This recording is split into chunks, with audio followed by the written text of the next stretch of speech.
The first rule at Vought is simple. Heroes do not need saving. Their image does.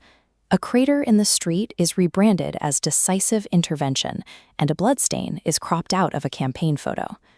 Out in the main lobby, the floors shine and orchestral music plays over charity photos. But once your temporary security badge opens the side door, the music stops. Behind that wall is the actual company.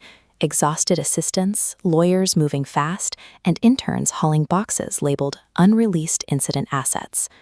This matrix breaks down the PR floor, categorizing emergencies into color-coded folders. Standard issues sit alongside labels like romantic scandal, unauthorized force, and missing witness. The frightening part isn't what they hide, but how neatly they organize it. Chaos and suffering processed into administrative workflow. Your job is not to stop these disasters from happening. You are here to make sure the public sees the cape before it notices the collateral damage. This demographic matrix shows Void views its heroes like beverages. Homelander owns patriotism. A-Train owns speed. Parents like rescues. Teenagers like rebellion. Morality is a target audience. When injuries occur, conversation shifts to optics, cross-referencing windowless hospital rooms for lighting and checking for signed NDAs. A crisis does not arrive with a dramatic warning. It appears as a sudden red spike on a dashboard. At 10:17 a.m., a street-level video shows a hero stopping an armed robbery.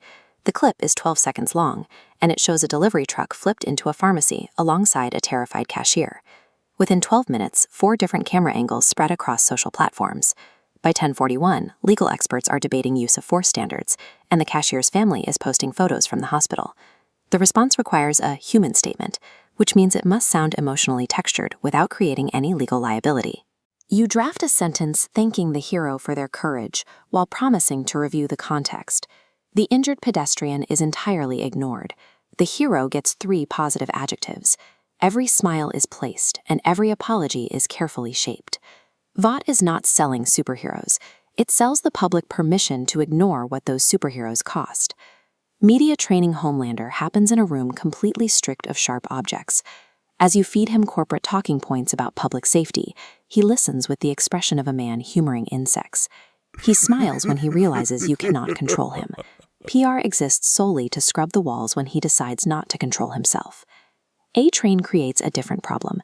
High-speed incidents begin with extreme confusion because human eyes cannot track a collision at 700 miles per hour. The company weaponizes this ambiguity, suggesting the footage is misleading or the pedestrian moved unexpectedly, right up until the slowed footage confirms he ignored a warning sign. A victim's brother goes live from a hospital parking lot, shaking and calling the incident murder. Your team releases an official response using the word unfortunate twice. The algorithm boosts the highly produced, measured corporate statement over the raw grief. The Deep requires a color-coded rehabilitation path focused on ocean conservation and carefully controlled vulnerability. He agrees to avoid freestyle comments. Then the cameras turn on. He thanks the entire ocean for believing in him, and a rescued seal immediately bites his sleeve on live television. Queen Maeve knows perfectly well she is performing. During sponsor shoots, she stares at branded energy drinks with visible resentment. The company demands she soften her actual trauma. They want her strength and feminism to remain inspiring, but entirely convenient to their revenue streams. Managing this roster is an exercise in fear. You are not just guiding moral compasses, you are merely surviving cages constructed out of camera angles, compromises, and NDAs. Starlight triggers panic because she speaks to the press in complete, honest sentences. When she publicly contradicts the official narrative, the response team reacts like a cabin losing pressure. You are assigned to write reconciliation language. You use carefully chosen phrases like productive dialogue and shared mission to create the illusion that the company respects her concerns, while carefully denying any actual culpability for the actions she exposed. Black Noir presents the opposite problem. He says absolutely nothing, yet his silence generates massive operational rumors. A harmless public appearance at a children's charity turns unsettling. He stands quietly next to finger paintings, and the internet generates a wave of conspiracy theories about where he was the night before. Truth is treated as a brand safety emergency. It is dangerous because it is simple. The entire corporate machine relies on fog to operate, and telling the truth violently turns on the lights. This diagram illustrates the legal team's process. They systematically strip every trace of apology, fault, and human victims from your drafts. A fatal building collapse where people were eating lunch is redacted and sanitized down to a single bloodless phrase, a structural event. This corporate grammar acts as protective camouflage for cruelty. It smooths the sharp edges of reality into a press release. Over time, the job alters your own internal monologue. By week 7, you stop thinking the dangerous words entirely. When PR and legal are not enough, the fan base does the rest. By feeding supporters a cropped photo or a quote about sacrifice, the company activates an unpaid defense mechanism.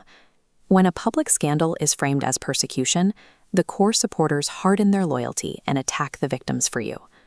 Charity events are deployed not to fix the community, but to photograph well. The company sets up banners about resilience exactly where the glass injured pedestrians days earlier. Charity serves as the mechanism to rebrand the damage. A live press conference strips away these safety nets. A hero steps to the microphones, receives a direct question about the missing security footage, and ignores the approved script. Instead, they issue a hostile warning, telling the public to be careful about questioning heroes. The quote hits the headlines before you even reach the hallway. Despite the careful legal sweeps and the mobilized fan accounts, a live crisis cannot be controlled. It simply gives birth to a new, uncontrollable crisis. This hierarchy chart outlines the actual power structure. The brand occupies the apex. Heroes, victims, and fans orbit as interchangeable assets. Following a disaster, no executive asks if the public is safe. The only question is whether trust metrics can stabilize before the quarterly report. This is why the company is far more terrifying than the most destructive superhero.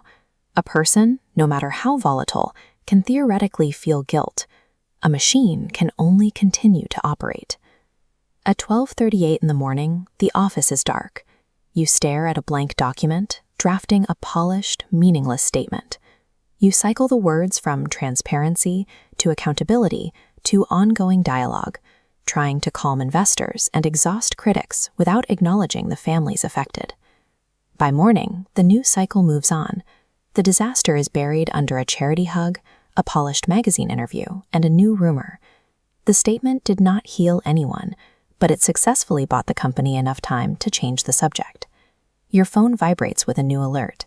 New footage, new hero, a new angle. The cycle immediately begins all over again. Public relations at Vought is not a mechanism for truth. It is a waiting room where truth stands in line behind the brand. And somewhere out there, people are just hoping the next hero does not land on them.